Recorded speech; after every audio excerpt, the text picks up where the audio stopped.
Irish is a leprechaun language. If any Englishman or Irishman dwelling among the English use Irish speech, he shall be attainted and his lands go to his lord till he undertake to adopt and use English. It has ever been the use of the conquerors to despise the language of the conquered and to force him, by all means, to learn his.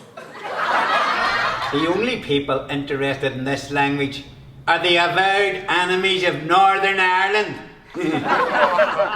Apparently certain local authorities in County Down are at the moment naming streets in a language which is not our language. I don't think that should be allowed.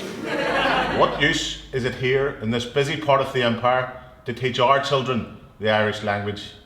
We have stopped the grants simply because we do not see that these boys being taught in Irish would be any better or loyal citizens.